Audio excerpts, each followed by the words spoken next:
Good morning everyone, welcome back to my another video. সবাই তোমরা কেমন আছো? আশা করি সবাই ভালো আছো, আর আমিও খুব ভালো আছি। আর এখন আমি চাটা বসিয়ে দিলাম। সকালে উঠতে আমার এত দেরি হয় কারণ আরাফের জন্য। আরাফ এত লেট করেই ঘুমায়। জানি না, যাদের ঘরে 2-2.5 বছরের বাচ্চা রয়েছে তারাই একমাত্র আমার সমস্যাটা বুঝবে। কারণ ওরা মানে দেরি করে ঘুম থেকে উঠবে, আর যখন ঘুমাবে একদম রাত 3টা বা 4টা, এর আগে কোনো ঘুম নেই। একদম টিভি দেখবে, মোবাইল দেখবে, কোনো একদম ঘুমই নেই। আর ওর কারণে আমি আর আরাফের বাবা একদমই ঘুমাতে পারি না। এই কারণে ওরও লেট হয়ে যায় ঘুম থেকে উঠতে, আর আমারও এত লেট হয়। মানে আগে যখন আমি সকালবেলা উঠতাম, রাতে ঘুমাতাম মনে হয় 12টা-1টা বাজে, আর উঠতাম 5টা বা 6টা বাজে উঠতে পারতাম। কিন্তু এখন তো আর রাত 1টা বাজে ঘুমাতেও পারি না, আর উঠতেও পারি না। আর এরকম অবস্থা চললে তার ভালো লাগে না, প্রতিদিন তো একই অবস্থা। তো কিছু করার নাই, বাচ্চা থাকলে তো এরকমই হবেই। আর এখন আরাফের বাবা গেল একটু বাজারে। আজকে আরাফের বাবাকে বাজারে পাঠালাম চিংড়ি মাছ আনার জন্য, ছোট চিংড়ি। কারণ ছোট চিংড়ি দিয়ে করলা ভাজি করলে আমার কাছে অনেক ভালো লাগে। আর আনতে বলেছি পুঁইশাক, পুঁইশাক দিয়ে ডাল রান্না করব, কারণ পুঁইশাক দিয়ে ডাল রান্না করলে অনেক মজা লাগে খেতে। আর আমার তো এই খাবারটা অনেক প্রিয়, আর আরাফের বাবারও প্রিয়।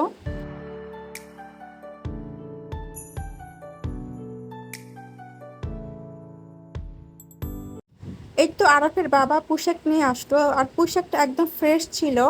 আর চিংড়ি মাছ নিয়ে আসলো, আর নিয়ে আসলো টোস্ট বিস্কুট। আর এখানে রয়েছে ডিম, করলা, ভিম লিকুইড, মসুর ডাল, টমেটো। আর বাজার থেকে ডিম নিয়ে আসলে আমি সবসময় ধুয়ে রাখি, কারণ ডিমে অনেক ময়লা থাকে। তাই সবসময় আমি বাজার থেকে আনা মাত্রই ভিজিয়ে রাখি, তারপর 10 মিনিট পরে ধুয়ে নিই।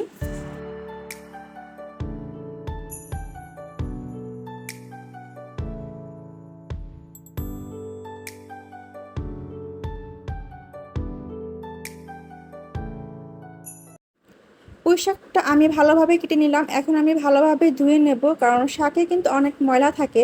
তাই ভালোভাবে আমাদের শাকটা পরিষ্কার করতে হবে, তারপর রান্না করতে হবে।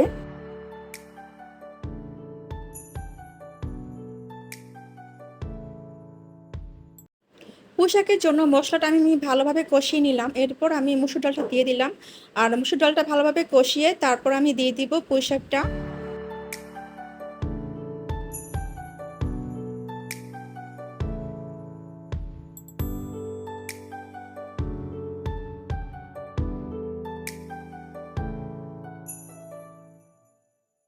পোশাকটা আমার হয়ে গেছে, তো এখন আমি নামিয়ে ফেললাম। আর এখন আমি করব চিংড়ি দিয়ে করলা ভাজি। আর এই জন্য আমি করলাটা ভালোভাবে কেটে নিলাম, আর করলার সাথে দুটো আলুও দিয়েছি।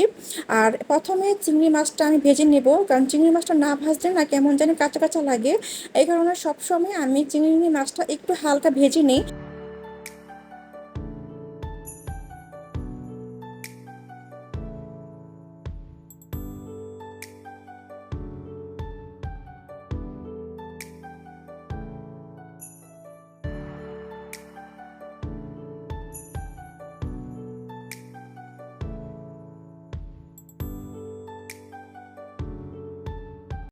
রান্না করা শেষ, এখন আমি আমার ফার্নিচারগুলো একটু মুছে ফেলবো। যেমন আজকে এই আয়নাটা আমি মুছবো, কারণ আয়নাটা 2 দিন পর পরই না মুছলে কেমন যেন ছোপ ছোপ দাগ হয়ে থাকে। এই কারণে আমি গ্লাস ক্লিনার দিয়ে সবসময় আয়নাটা পরিষ্কার করে নেই। আর এখন আমি পরিষ্কার করব আমার ডাইনিং টেবিলটা। আর ডাইনিং টেবিলে গ্লাস ক্লিনার দিয়ে পরিষ্কার করলে অনেক চকচক দেখায়। এই কারণে আমি মাঝে মাঝেই গ্লাস ক্লিনার দিয়ে পরিষ্কার করি।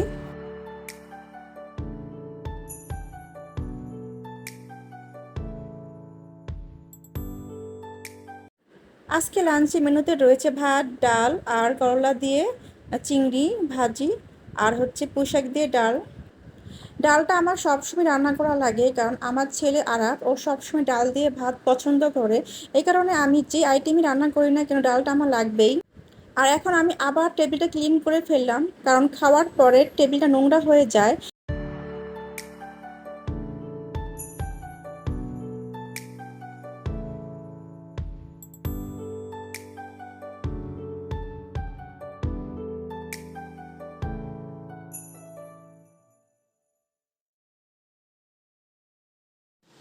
আরাফ এইমাত্র দাদির রুমে গেল।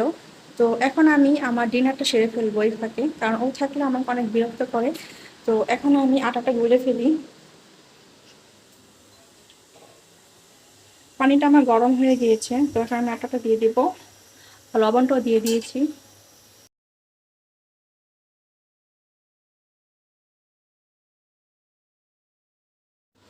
আটাটা অনেক গরম, তো ঠান্ডা করার জন্য এখন অন্য পাত্রে নিলাম। যে গরম কিচেন রুমে কাজ করাই যায় না। রুটি এরকম ফুললে কিন্তু রুটি বানাতে ভালোই লাগে। আর যদি দেখি যে রুটি একদমই ফুলতেছে না, তাহলে কিন্তু একদম বানাতে ভালোই লাগে না।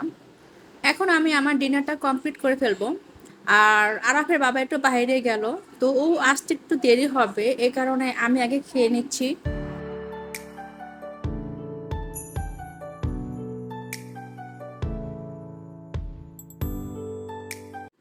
আমার ডিনার খাওয়া শেষ, আর এখন আমি সেমাই বানাবো আমার হাজবেন্ডের জন্য। ওর সেমাই অনেক পছন্দ। ও কিন্তু আজকে জানে না আজকে আমি ওর জন্য সেমাই বানাবো। আমি কি করি, প্রতিদিন যে আমি দুধ খাই, সেই দুধটা আমি মাঝে মাঝে খাই না, তা আমি রেখে দেই। আর ওই দুধটা দিয়ে আমি সেমাই বানিয়ে ফেলি। আর সেমাই বানিয়ে আমি ওকে সবসময় সারপ্রাইজ দেওয়ার চেষ্টা করি। আর ও বলে মাঝে মাঝে যে আমাকে কিন্তু বলবা না কিছু বানালে, আমাকে না জানিয়ে তুমি বানিয়ে রাখবে, আর দেখে যেটা আমি সারপ্রাইজ হয়ে যাই, এটা আমার খুব ভালো লাগে। আরাফের বাবা এখন বাসায় আসলো, আর এখন রাত 11:30। আর ওকে এখন আমি নাস্তা দেব। আর সেমাইটা দেখে ও অবশ্যই খুশি হবে।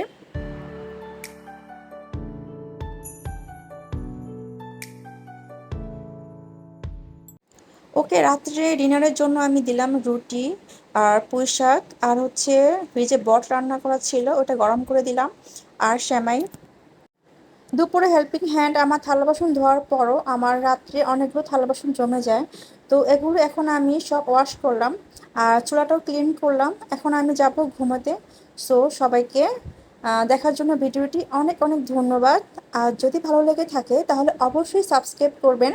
সো সবাইকে good night, tata, bye bye.